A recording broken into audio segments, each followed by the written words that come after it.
It's Friday. Do you know where your IT pros are? We don't. It's Patch and Switch. And now, who knows what's going to happen? I'm just going to give it to them. It's Patch and Switch. I think this is working. It's famous last words. Let's see if it auto switches when we come out here. I Can't hear me. Is the music too loud? What's going on? Oh, there we go. There we go. Are we there? I think so. I think this worked. Okay. So this is a new production platform that my team's been using for a while. Pierre is an expert in it, and he literally just kind of threw us to the cautionary winds after Steve, the audio guy, is somewhere with J-Flow in a trailer, I think in the backwoods of some national park someplace. And is the theme to Deliverance being played? If you hear dueling banjos, watch out. But the whole concept of just, you guys can figure this out. I'm on vacation, so yeah, we're using a StreamYard solution right now, and I spent the better part of last night customizing it to make it look a little bit familiar for folks, and figured out how to do most things. And I say most, not all. So this abruptly might end quickly. And I also might be streaming to the Channel 9 developer page as well, which would be really bad if that was the case. Okay. So chat's really upset. Diego comes in and he wants to know why there's no audio issues. Veronica's like, what? Where's our audio issues? Where are the technical issues? So, traditions? Like, wait, what is happening here? I know, eh? I know. So I know one thing we can't do. The automation that's inside of our page for Patch and Switch would allow you to choose how to suggest words for the next show. We don't know what the words were for this show because you and I don't take notes. Right. That's Steve's job. And he didn't pass that along when he went on vacation. So we just kind of named the show whatever. And then it's now a matter of, I can't see the. Can you see the chat inside of Twitch right now? Yeah, I've got chat. I've got chat. So I'm on it.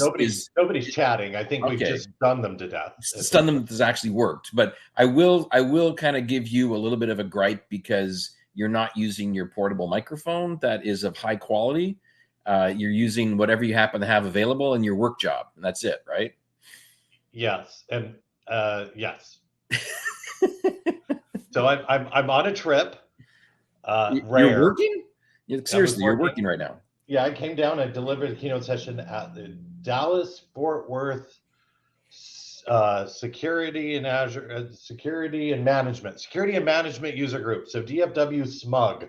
Nice. We talked a little bit about application identities and the threats around them and what you can do to protect yourself against them. And then had an amazing presentation by the legendary John Joyner, who was in town, talking about this thing called Azure Arc. It's just a small thing, And shameless promotion, gave me a copy of the book. Oh, nice. Arc-enabled Kubernetes and servers. Wrote. And then do you see who wrote the forward? It's right in the middle of your name, so I can't see it. Oh, Thomas Maurer. Mr. Thomas Maurer. So anyway, it was a super cool session because they essentially kind of went through like managing servers with Arc and doing things that I don't know if I'm allowed to say it out loud, but like that things that SCOM could do, but now can be done via Azure Arc. It was super cool. I don't know. I have not spent much time around Azure Arc since the announcement, and if you'll recall, way back, Sherman set the Wayback Machine to, I think it was was it the last Ignite that we actually had in person? It's been so long ago. but I did an interview with Aaron Chappell on that, right? On that bit there. So yeah, so it was kind of cool to learn a little something new. We had some challenges. with the weather earlier in the week that caused a lot of folks to miss out. And then, of course, in true form and fashion, there were also issues with roads getting to the office, around the area, accidents, traffic. So, but it was, the people that were there were really active, and it was a super cool, fun conversation and chatting a little bit about security, common sense security. It was a good time. So yes, I'm in my hotel room in glorious Las Colinas, which is a suburb, a suburb in Irving, Texas, which is a suburb of Dallas, Texas. If you know where the airport is it right next to Houston as well? Because that's a suburb of Dallas, or is Dallas a suburb of Houston? No. Which one? No. So at this point, the way they're Texas close to each other, aren't they? Right. At least, yeah. Are they close to each other? Sure.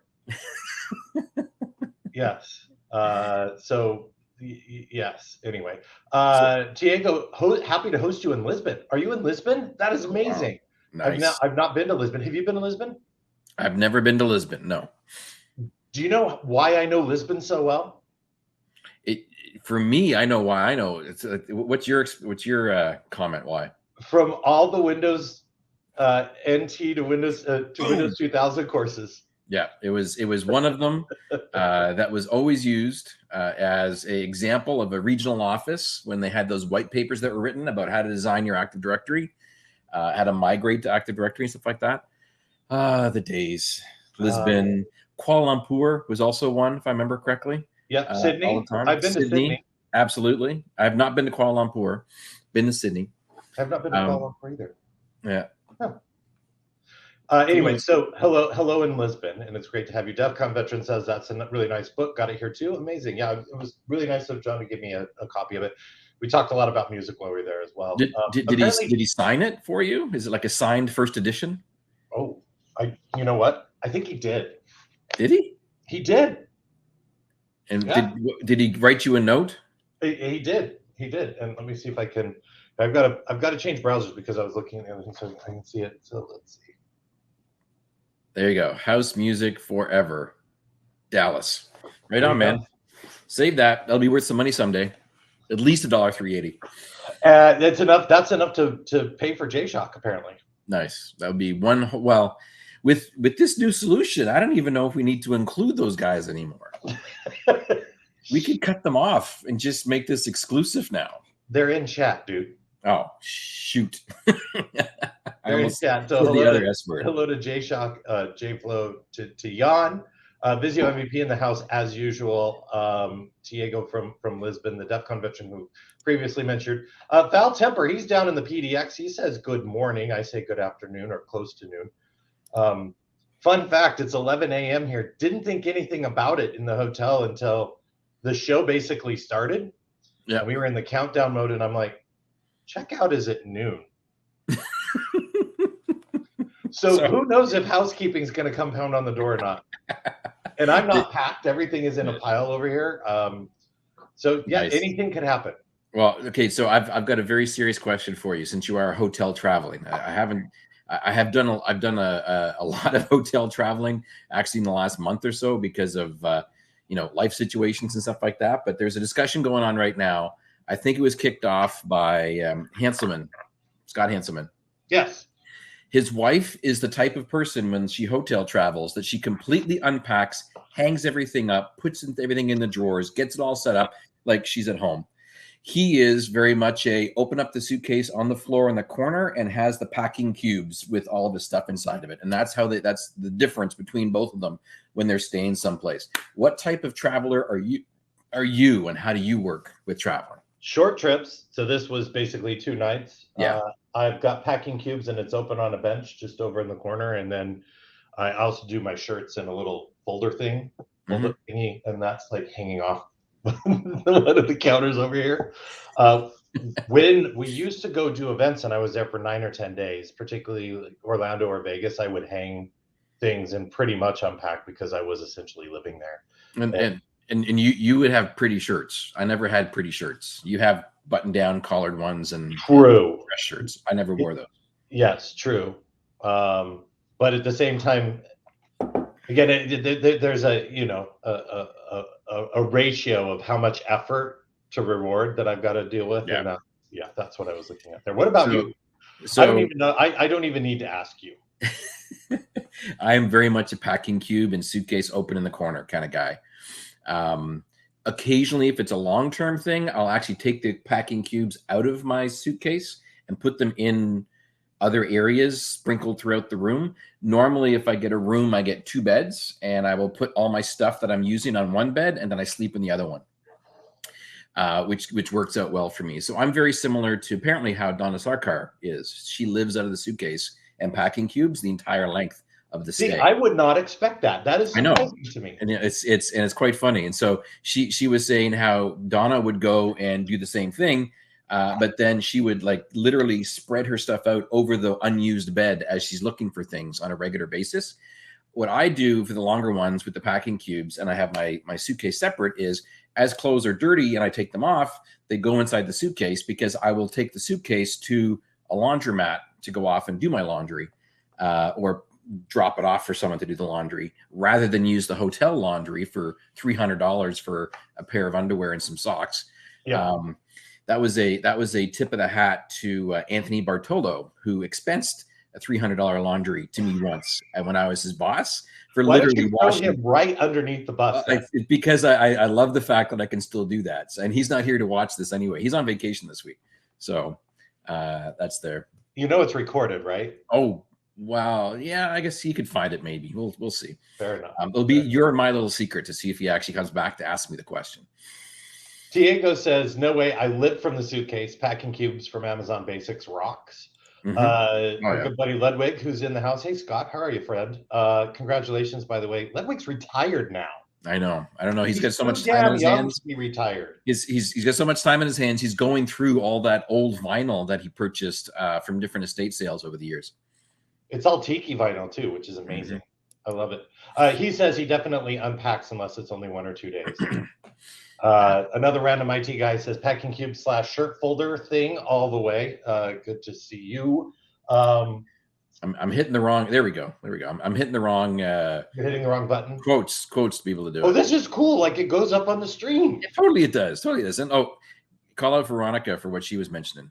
Veronica says girls have to at least hang up the dresses. Very true. And then of course Diego saying he lived 14 days just out of the random suitcase. Yeah. Or was he talking about the laundry? I do the laundry as well. When I was doing the big monster tours, London, Paris, Prague, back to London, I would definitely walk a couple blocks to the drop off and then pick up a couple hours later. It's the before times once again. Before times. Yes, exactly. So I've got some cool capabilities. We're doing from the trenches. Look at that right now. Okay. Did you have insomnia last night? I had a hard time sleeping. So I'm on at least a 3-hour time difference still. I'm now coming back to maybe 2 hours time difference. And when I stay up past 9 o'clock with the 2-hour time difference, I start to get into the exhaustion phase. And so when I'm up at 10 o'clock, then I'm like, okay, I might as well stay up phase. So I was playing around with this. Again, I have no idea if I'm currently streaming on channels I should not be streaming on. So I'm hoping it only is these 2 channels. We'll find out. I'm not happy with this webcam and the lighting. You gotta travel like you're going to be on a podcast at all times, my friend. Yeah, that's an extra suitcase just for all the kit. That's not happening. Well, I will say from a streaming perspective, my wife Kelly actually had a job interview while we were on a visitation trip a little while ago, and so I actually packed a ring light. a dedicated face cam from Elgato and a microphone for her. So, and then we set her up inside the closet. It was when I say closet, it was a walk-in closet that was probably larger than my office that had dedicated lighting and a makeup bench. And so we used the makeup bench area because it had lighting coming this way. So it was perfect. And then it was a nice little nook that you could go in and put the camera on and have it all ready to go. As she was having her interview, the person's like, I just got to say, is that like a fake background that you have behind you? She's like, no, we've rented a ridiculous cottage. And I'm in the closet right now having this call with you. So they chatted about that for a couple of minutes during the interview process, which is rather funny. So that's super cool. Yeah, when I left, I am so unpracticed again. It's amazing how being away from travel, you just are so unpracticed. So I was like, oh, there's plenty of time for me to go to the airport, and took the kiddo to. Look at that. Wow, look at that! You just did the solo sweep. I know. Right? I'm trying to figure out how to do this one. Oh, that's the wrong person though. Yeah, I don't know. So I'm just going to keep on clicking buttons. Go ahead. Sorry, I'll stop. Sure, no problem. So I took the kids to dance, and I'm like, I can go home and finish packing up some things and just putter around until I have to leave for the airport.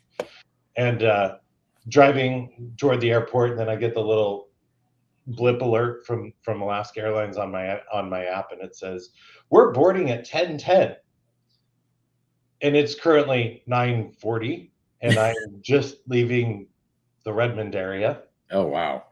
Or 9:30. It was about 9:30. Mm-hmm. There was luckily not a ton of traffic, but I had expected to be boarding at 10:30 or 10:20 for a 10:55 flight. Yeah, because they're typically 30 minutes. Well, apparently they've now pushed that because of so delays much on congestion and things.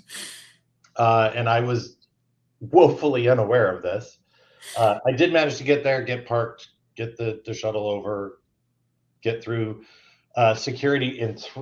So from the time the parking lot shuttle dropped me off till the time I was through TSA security was 3 minutes, 18 seconds. Boom. That included 2 escalators and a set of stairs because one escalator was broken. Oh yeah, nice. And then it was very streamlined. It was 10 minutes to the gate because I had to do the tram. Yeah. Very streamlined. Very streamlined. But then I get to the rental car center and I get to the booth. I don't have my license out. Don't have the credit card out. I am so woefully unprepared. Don't even have the key lobby thingy to give to him so that he can scan the thing. And then I pull out of the rental car center, and I didn't have the cable to plug my phone in to get the GPS coordinates up on the screen. So I have to pull over, go to the back, trying to find the unlatch. So I have it's a really nice version of a Jeep Cherokee. And so one of the buttons apparently just locks the car. Oh yeah? Because I kept fighting with it, and I'm like, this is the latch, this is the latch, this is the latch. And then I look underneath, oh wait, hang on, no, this is it. Finally got it open, got it out. And then I've just been not prepared for travel. I noticed that I've left a bunch of cables that I normally have with me. Not that I super needed them, but like, yeah, you're so out of practice. Oh my gosh. Where I was a professional traveler, and literally would take me 30 seconds to pack up and go, and I had everything ready, and yeah, it's fine. Everything's fine. Nice. I paid for one of my meals with my actual personal card because I totally forgot I was traveling. Oh, good. It works better on the budget for that. Or lack thereof. Hey, I think I'm looking at the chat correctly here. I've actually got someone 0cool000 asking about swag from us. You know what? Like, sure, I got a pack of stickers over there. You can just see it in the background next to the Oculus, right there. Happy to send you one. I don't know how to get your address though. You know what? If you're on Twitter, @Patch and Switch, send us a DM, say hello. I can easily front the 35 cents it's going to cost to send you a sticker randomly at some point in the near future. And that applies to anyone that's watching this. If you like a sticker, help yourself. @Patch and Switch. There you go. All sorts of fun. Good to see you in chat. And since we're still on the From the Trenches. Yes. I love that. You've been traveling and you're talking about stuff. I've been working with you and with others trying to do some stuff that we tweeted about earlier in the week, which is trying to solicit suggestions and input for possible content that we could help facilitate if we can pull the right strings to get things done, to get some content inside of a little tiny show that's happening October the 12th, 13th, and 14th, really just 12th and 13th, but it's 14th in some areas of the world, known as Microsoft Ignite, hashtag MS Ignite. Just because, we're going to try to exercise all of our political influence, which is, not that much, to see if we can have some fun and bring some stuff to that particular thing. So we had the tweet out there. People are asking about some stuff. There were a couple of suggestions that came in. Again, there's always time to do some more for some suggestions. But there was some stuff like bring back Don Jones and good old Mr. Snover as a possible one to do. But Snover has now gone into retirement and has left Microsoft and is basically traveling the world right now. So I don't believe his schedule would work for that. And Don is off writing books. He's on his third book now, I think, that he's writing on the side. So that one there also might be a little bit hard to kind of wrangle up. But there are some other cool suggestions that have come in as well. But what about yourself, Joey? Who would be your top of list that'd be kind of cool to do or to have some kind of a session with or something like that?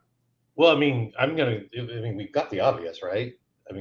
Mark R, right? Mark Russinovich.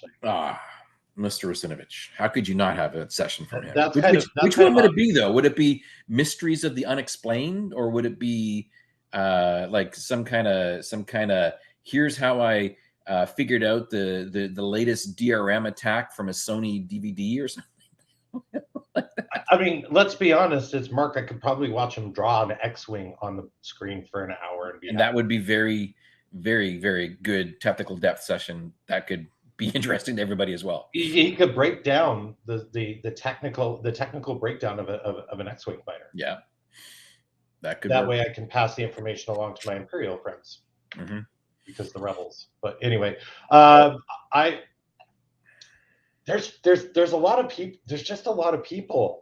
I would like to see.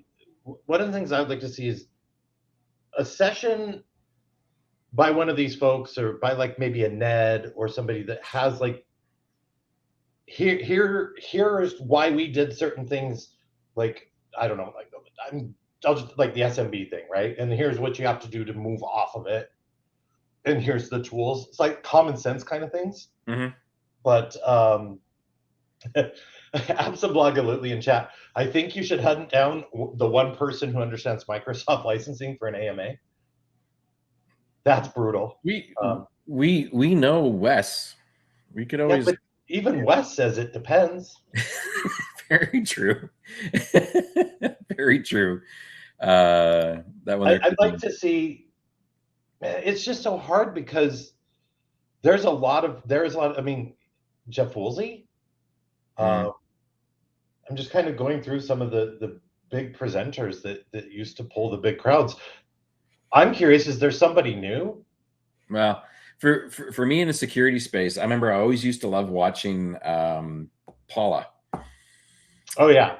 Like no brainer there. She's got some amazing stuff she used to do in the ignites and the tech eds of the world in the security space about hardening and about protecting yourself and different exploits and sort of stuff. So she was very good.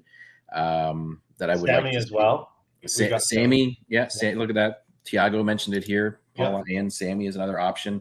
Be cool as well to be able to have. That one there would be kind of cool. The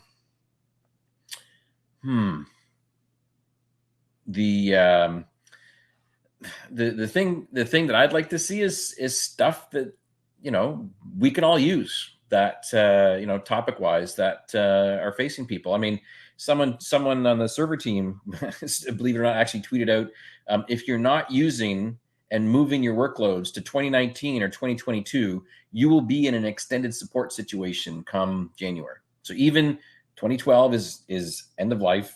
2016, I don't think we even have an install base of 2016. People just kind of stayed on 2012 for the most part. So if you're running workloads and you need to have support, it's got to be at least 2019 coming up because there's nothing in between those two. So timing wise, it could very well be like, not to plug anything, but what if you and I did like a migrating to remember that. So let's see. What was the first OS that we did the first run on? It would have been 2008 to 2012, I think. And then we refreshed it, right? Yeah, did it again. Or was it even it wasn't 2003. No, it couldn't. We're not. No, it had to have been 2008. We're old. We're not that freaking old. Yeah.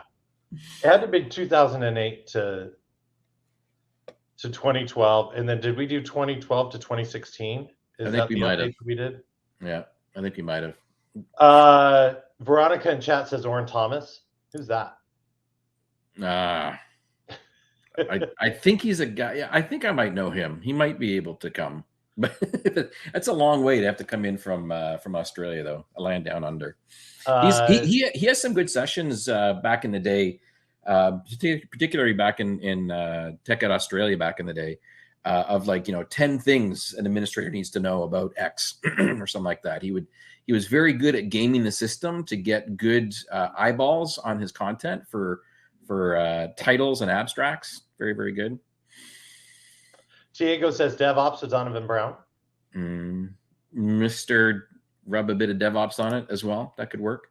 Yeah. I happen to know him. DevCon Veteran session on Keta would be nice. Nice. Interesting. Is that Keta or Keda? It's your emphasis. I don't know. It's too early in the morning, and I've only had one cup of coffee. Both. Ludwig says the list of things that people need to be moving off of or turning off is long enough for multiple sessions. You're not wrong. You're not wrong on that one. What about our buddy Mark Morzinski? Oh, that'd be interesting. He always comes up with crazy things, and he's just unbelievably crazy smart in the identity space. We can reach out to Mark. Maybe I don't know. Obviously we've got legacy authentication going away and turned off by default. Ertl. Oh yeah. I can never say Ertl's last name. So I'm not even going to Kaya? Yeah, I'm not even going to try. That'd be my attempt at it there. There could be one. There's another one. Yeah. Energized tech session on stepping away from basic auth to a more modern approach in Graph API. It's interesting. Very niche.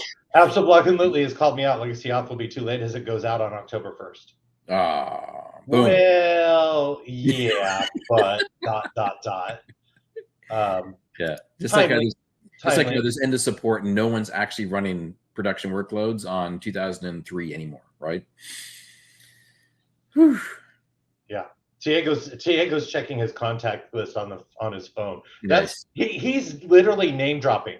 He's not making suggestions. He's just name dropping. Yeah, I know. So either way, we are interested in what your suggestions would be and things like that. Just @ on Twitter, Patch and Switch. Give us some ideas. Take a look for that tweet.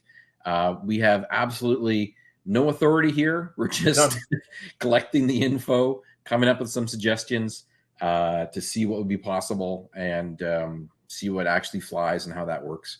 We're just and what I should say is, if you haven't already, we'll do our proper corporate thing here. Go to ignite.microsoft.com and there is, or there used to be, I think there still is, a registration email list that you can join to learn about when registration opens. And then you will be able to register. And there is this, I want to dispel one of these myths that people have right now. There will be tickets available for the in-person experience if you want to have an in-person experience in Seattle. If you want to, that will be available. It's not all reserved for specific guests and specific groups and blah, blah, blah. But obviously some of them will be. It's just being the reality there. And there will also be these regional activations taking place once again. So there will be something taking place in the UK, something taking place in France and Germany, UK, France, Germany, someplace in Latin America as well. And also, I think one in China as well, which is kind of cool. Although they probably aren't watching because of time zone difference right now. So coolness. We'll see. That's what I've been focusing on for a lot of stuff right now, is thinking about that kind of thing. Very cool. Thinking about that kind of thing. Now Oh, you've got my brain going. Now I'm like, who else could I? Yeah, I know. Right? It's weird that works. Way that works. But now I'm curious. The next segment that we normally do is called Beer Money. The tech support we do for our friends, our family, our friends' families, family. You're and only keeping us on track because you want to use your little button that flies the things in. I got these. Oh, you can switch to beer talk if you want, but I got beer money, and we also have random spending. So I'm going in order, going back to beer money. This is so cool. I wish I had like a little kind of transition that would happen, but I haven't gotten that sophisticated yet. Tiago is exasperated by the fact that there are no special tickets for Patch and Switch viewers. Well,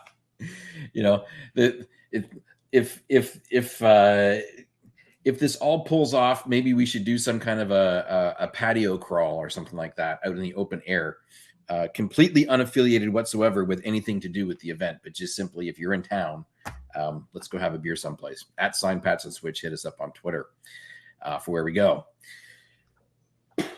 Did you have any beer money tech support? I've got some to share, but I'll let you go first if you have some recently. No, it's oddly quiet as we're in the lull before school begins. So I would imagine that when I get back, because school begins very, very shortly, there will be lots of people plugging in the power in their laptops, realizing it hasn't updated in 3.5 months and they need assistance. I am in a similar boat, but I have two of them, and this is the first one I can share with you. Is behind me on my lovely desk of boxes. Surface device, Surface laptop that is twin number 2. This is Grace's machine, powered on while I was away, and had a BitLocker error, and basically just said input your backup key. And I'm like, that shouldn't be happening. Do you have any USB plugs in there or something like that? It's like, nope. I'm like, turn it off, turn it back on again. What's going on? Same thing. And basically, I think it's her hard drive that's failed and or corrupted something, or the hard drive's working, but something on the TPM on the motherboard has failed because it no longer has the keys to unlock BitLocker anymore. So I go and I take my trusty 32 gig USB drive to be able to go in and download. Actually, I'm walking Kelly through this at like 10 o'clock at night, and she's game for it for some reason. So I gave her the link to the document on how to get your tech support lined up with Microsoft. They said go and download the recovery disk. So she goes, and I give her the link for how to get the recovery image, and she builds the key, and it works.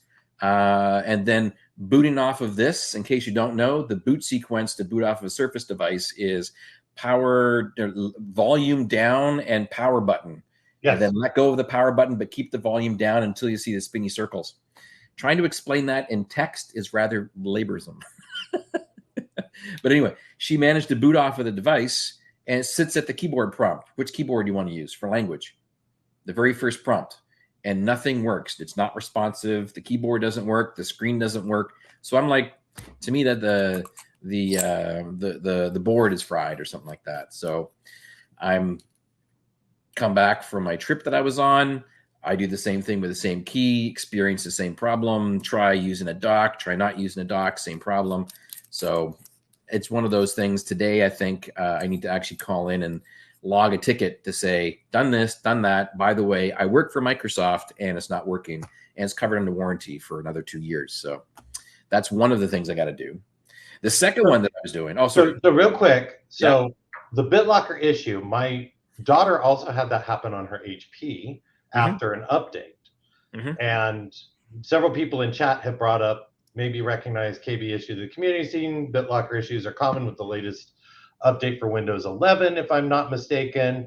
And then Apps and Lily posts the KB article on that. So I don't know if that's not going to obviously help you with the keyboard. No. But I mean, my thought is, if I'm actually using the recovery USB, it should work with being able to use the keyboard, and it's not.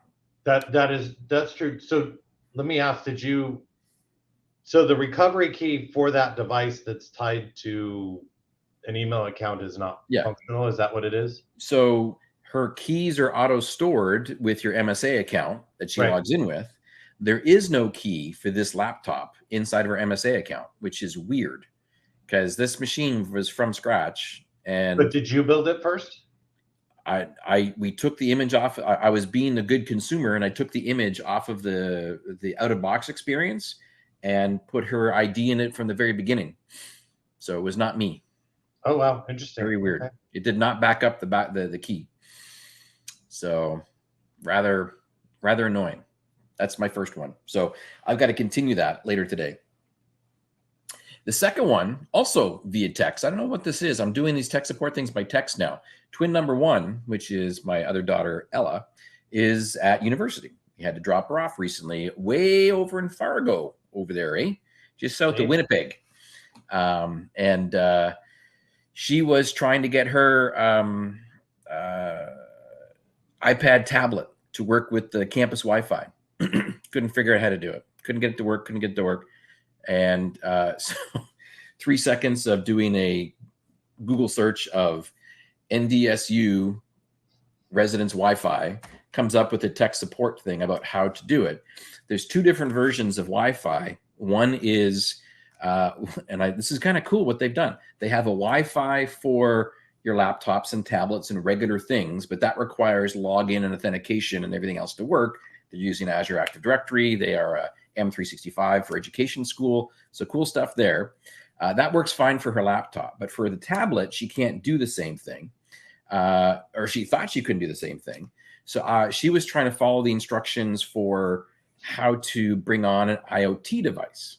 So you can actually bring an IoT device and use the Wi-Fi on the campus, which is weird.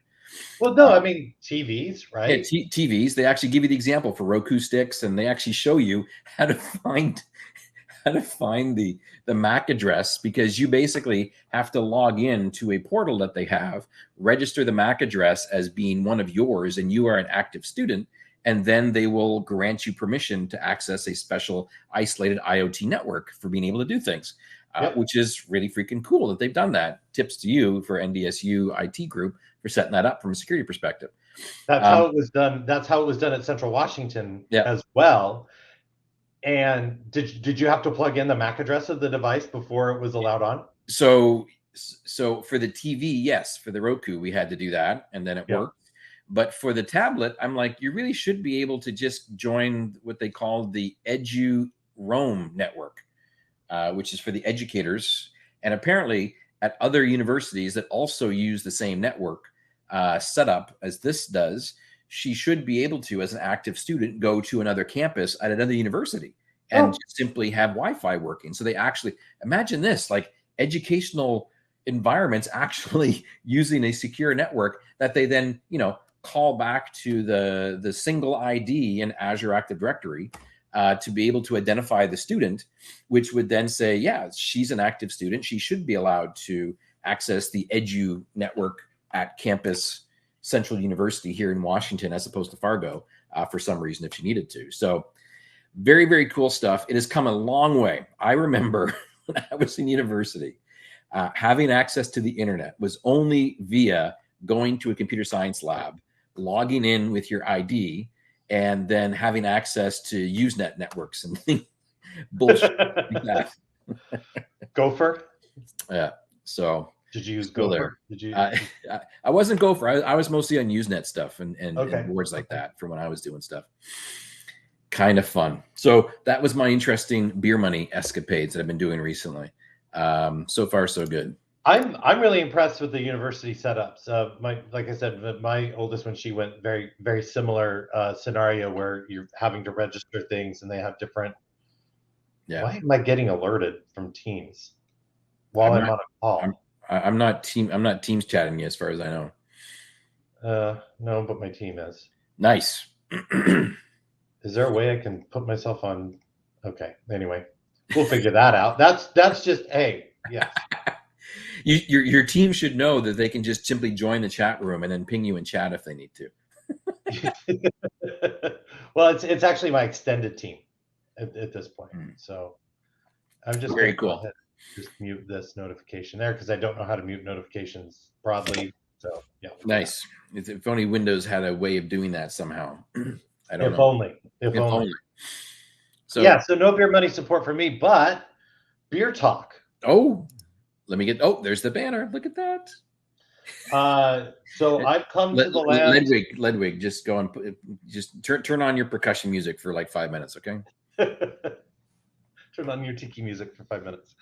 So I'm here in the land of Dallas Fort Worth, and was driving by. I just wanted to get my bearings again, as it's been a couple of years, and was driving down the road headed toward where the facilities are here, and happened to see a Total Wine, and the car just kind of turned into the parking lot. Just kind of turned. Yeah, I was like, so ran into Total Wine, and we are spoiled in the Pacific Northwest. It has a good access to a lot of different craft breweries. So there are a lot of craft brews here, the majority of which are not local. Mm-hmm. I was seeing a lot from our neck of the woods and seeing some from other areas of Texas, but not a lot of local things here. And what I was able to find was on the shelves of the warm beer variety. So they had not yet been chilled, because our Total Wine, you go to the back of the store and there's like this massive refrigerator section. Fridges all over the place. No, what they have in the refrigerator section here are, hang on. If you bring up a seltzer, I'm going to punch you next time I see you. Oh my God, it's a seltzer. Okay, it's not just a seltzer though. It's can we? Yeah, I see that. I can see alcohol. It's oh my God, 10%. That's like a bar strength drink at a cheap bar. Interesting. Then they also have the big jugs of them of margarita, pre-mixed margaritas in every flavor known to man. like mini kegs or something like that. Oh yeah, they're liters, multi-liters. Yes, yeah, they're yeah. And then just outside the fridge are the little tins with the salt. Oh, okay. And then they sell individual packets of lime. Packets of lime, like lime juice or lime slices. Juice. Yeah, or like just a little, like almost a mini bottle of fresh lime juice that's refrigerated. No, I have not seen that at our Total Wine. We'd have to go. Yeah, this was, and I was gonna go for like maybe just grabbing a 6-pack of Shiner Bock or something. And I know Shiner Bock. I mean, Shiner is a local beer to Texas, but it's kind of mass distributed everywhere now. It's not a craft beer, but it's a good beer. Yeah, crafty enough. I was gonna grab one of those, and then I saw these things at 10%, and I went, I'll have to give that a try. I bought a little 4-pack and had one, and I was like, "Yep, it's 10%." Nice. And then I went to grab some dinner, and I sat down, and of course, being the solo traveler, you sit at the bar, so I sit at the bar, and okay, get you something to drink. I'm like, how about something local? Yeah.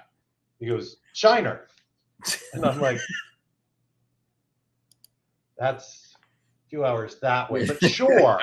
Sure. However, I did discover there is one brewery that is about 10 minutes away from the airport. And I have just been notified of a delay. Perfect. So I will explore said brewery and bring back the results to my friends here, who may or may not be interested in in the brewery that's in Grapevine, Texas. And I'm actually looking it up because I want to say it was Hops and Grain, but that's actually in Austin. So I've got to find the other one. Nice. For me, I will say I'm just trying to pull up my Untapped list here. Hop and Sting. That's the name of it. Hop and Sting. For my Untapped list. Come on, list my beers. Did you have some? You were up in the Canadians, right? No. Just south of Canadians. I was in the Fargos. Most recently. Yes, that's right. Where is my Nude Olds? There we go. I explored, because as I always do when I go places, I explore different breweries, and I had to go visit Drecker. Have you heard of Drecker Brewing before? No, I have not. Drecker Brewing is based out of Fargo. It is a beautiful, freaking beautiful setup. They've taken one of the old turn of the century post and timber construction rail buildings that would be used for storage of rail cars and engines and stuff like that. They've converted that into a brewery. It's absolutely immaculately done. But these folks specialize in those milkshake beers you and I were talking about before, where you'll have like a mango, peach, pineapple sour that actually is very much like a milkshake. Or they'll have, like, I had one that was called Brains after a zombie thing. And that was another kind of fruit kind of mixture for kind of stuff. Amazing, beautiful setup, beautiful different sours and different milkshake style beer. Our friends Bruce and Claire, Bruce and Claire, they were upset that we were there without them because they really like Drecker Brewing. So that was kind of cool. In addition to Drecker Brewing, I went to the Fargo Brewery, because there's a brewery for Fargo, which also was very, very good. I had a nice red ale that was over there as well, among a couple of other ones. So I did, as tradition, go through and try some different local brews while on the road, and was pretty impressed. And someone mentioned earlier in the chat about the Ignite timeframe in October, at least doing some kind of a patio kind of visit kind of thing. Yeah. I'm anxious and interested because I was talking to the head brewer over at Bellevue Brewing, Tony, and he's finally gotten through the first batch of beer that's now should be coming out of the fermenter tanks and being pumped directly into the serving tanks. Oh, that lovely. Should be, I think, this week. I need to touch base with them later today to find out if it's been done yet. So I'm excited to see some of that stuff work from a logistical perspective. That's lovely. That's lovely. Yeah. I'm excited to hear that. I need to go check that out. And just to kind of wrap the section up, as soon as you mentioned margaritas in a can and different vodka spirits, no, they're big bottles, dude. But Veronica's asking, is this just a Texas thing? Can anyone in other states or countries please verify if this is localized? I'm not sure if it's a Texas thing in general or if it's just a Dallas-Fort Worth thing. True. Because I had no problem finding craft breweries in Houston. Obviously, Austin, there's a ton. And I know that there's Deep Ellum, but that's more near downtown. And that's only, it's only a 20-minute drive, but it's still a 20-minute drive. So yeah, it was very intriguing. That's why I had to try it. I mean, when you see something like that, you're just like, and Deep Eddy also had some, but they were only I believe 6 or 7%. So. Yeah. Now with the lag that we have and people talking about stuff in the background, we completely missed this one here from Scott talking about Edurome is great. We have an inside scoop of being able to talk to someone. Maybe we should have him on sometime to talk about this Edurome thing. And possible integration into M365 and other identity solution provider and how that works. Because Scott would have had to work with this kind of stuff in his previous life, in his pre-retirement life. Yeah, if he remembers any of that, or if he's just forgotten it all because he's retired now. He's turned off the switch. Yeah, exactly. Just click, it's all done. Yeah, absolutely. I'm waiting for him to start his full-time sponsored Dole Whip / Tiki Cruising podcast, coming to you soon on Spotify or other podcasting solutions that you happen to have. Did you just force him to create a podcast just now? I think we should. I think we should have him on, or we could even possibly open up a segment of the show for like the Tiki reporter or something like that. Coming in for the and Tiki now drink the of the Tiki week. report with Scott Ludwig. Nice. That could work. He says he was mostly a user rather than an implementer, and he says a podcast sounds like a lot of work. It is. I mean, look how much work we're doing right here. It's crazy. Quick. I'll change sections from beer talk over here to random spending. Oh, real quick though, we have to. Callahan says lime juice and ketchup like packets. it was not that. I have seen those. They were little disposable bottles. But yeah. Oh, there we go.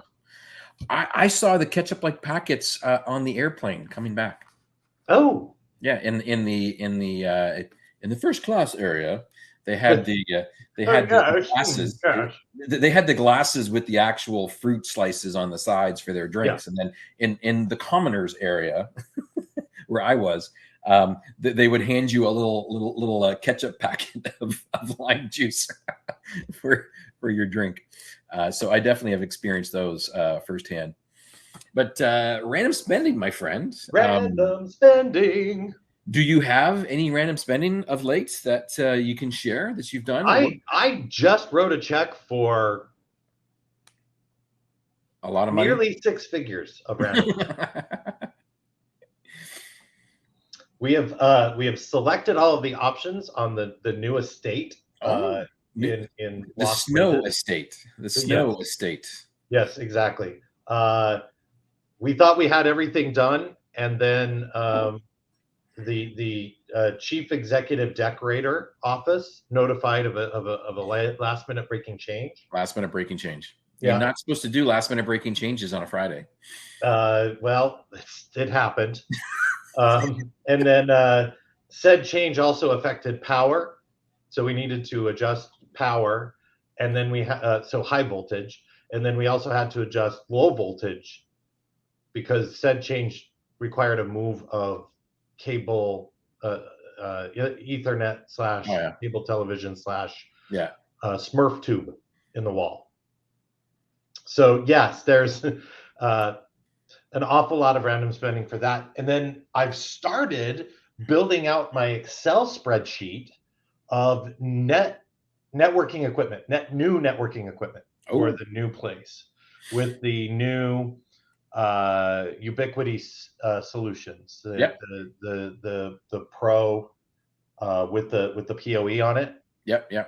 And then I think I'm just going to go Wi-Fi 6. I think it just makes sense just to drop in Wi-Fi 6. Might as well. And I am debating, and this is I would legit almost asked you this question several times when we've been chatting, but held it for the show. I know that you use the in-wall adapters that basically light up a room, right? Yep. About how much coverage do those light up? You can adjust the strength of the strength of the signal, the radios on those devices. I'm just having it looks like someone's coming home right now, and the dogs did not bark, which is amazing. But they didn't bark. So you can tune the strength to make it very compartmentalized, so it's isolated to the room, or that it bleeds through the walls. So you choose, basically. And I am going to be replacing the ones that I have, which are the first gen ones, with the Wi-Fi 6 ones once they become plentiful, because they're not currently plentiful right now.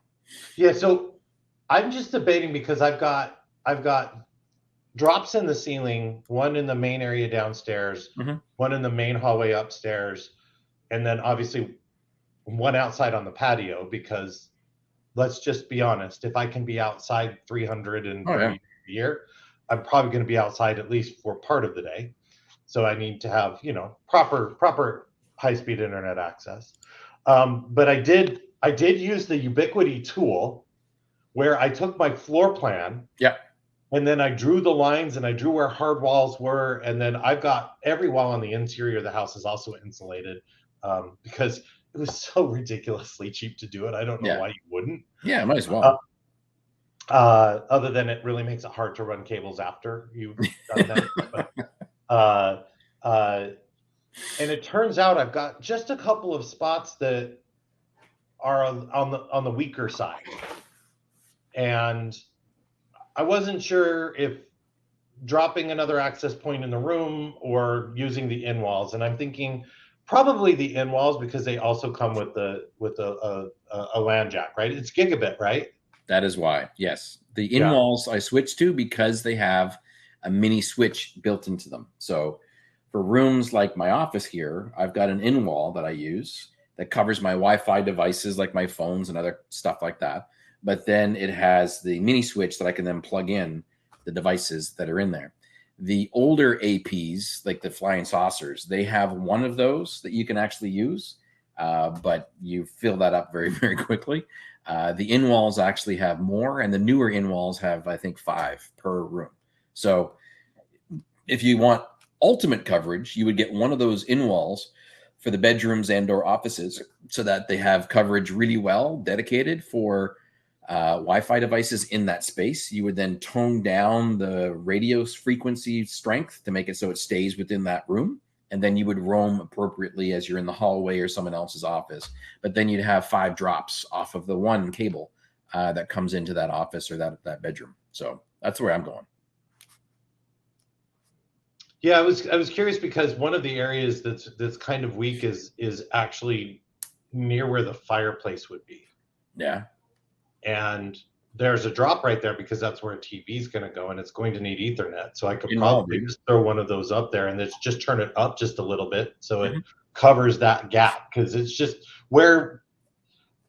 So there's the wife acceptance factor. Yeah. The chief design officer does not want a flying saucer not in the hallway.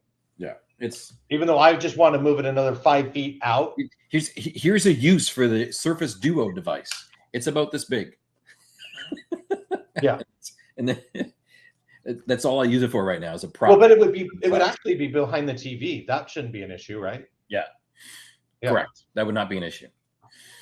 Yeah. So there you go. I mean, we've completely sidetracked the conversation. No, it's a random spend and it's completely valid. My random spend that I wanted to share before we go off to the naming segment is I see that Energized Tech just happened to see in the background. Riley kind of stood up and walked around and came away.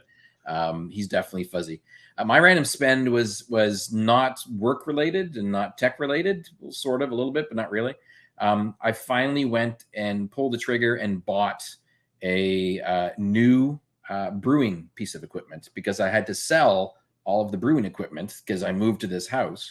I have the steam condenser lid that goes on top of the boil kettle by Spike Brewing to reduce and or eliminate the steam that you get when you make beer, which can ruin your walls and other things if you're doing it inside the house. The second thing that I bought was a new unitank conical fermenter. That is also from Spike Brewing because it was on sale. And I was like, well, I just got to do it. So we shall be brewing at some point. But right now I only have the lid for a pot that I don't own. And then a conical fermenter, which will work great, but I have nothing to put to make to be able to put inside of it. So there you go. Both of those happen to be quite good. There you go. Crazy. Real quick, we should say, please submit your 3 work safe words. Oh, yes. And look, the naming segment. I can't see any of that, so I have no idea which one's going to run. Do you have a link to the tool? No, Joe. Steve/Jared did not leave us anything, so I have no idea how to bring that up in the tool or the website.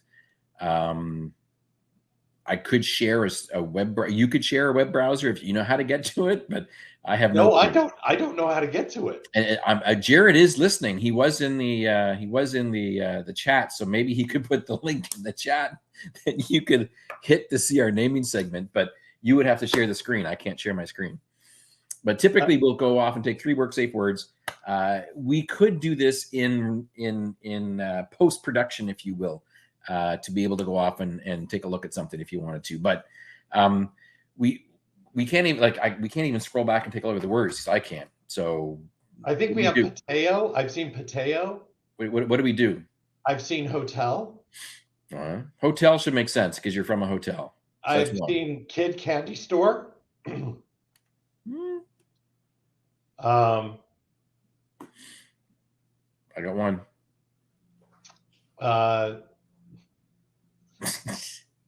Let's do lime packet, hotel. Hotel, lime packet. Packing. Oh, the cubes, right? Yeah. Okay, so I will take note of this with my OneNote file and say cool. Hotel, lime packet, and packing cubes. Yeah. Awesome, all one word, Peck and Cubes.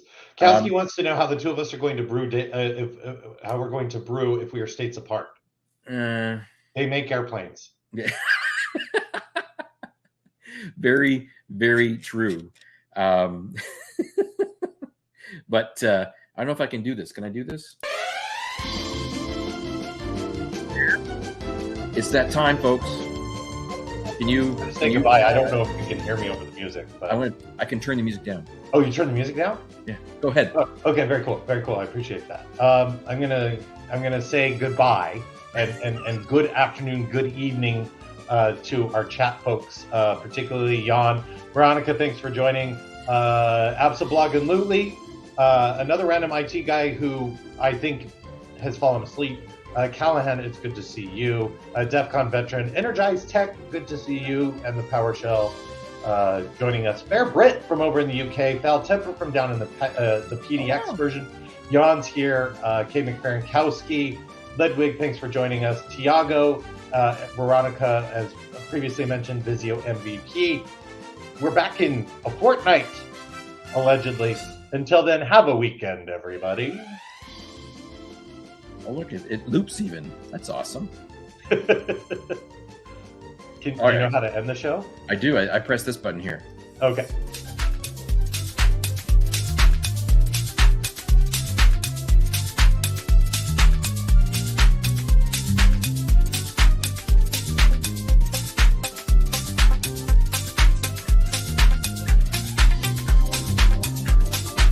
I think we're muted. Did you mute yourself?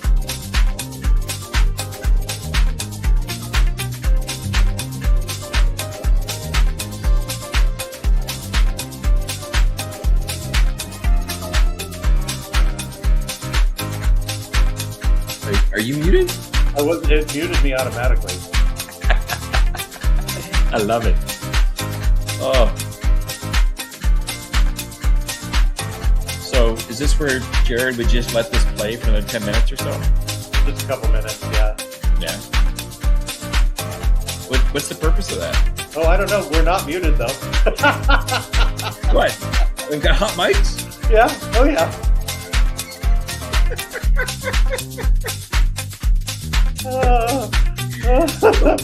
Thanks for joining us, folks, as we figure this out.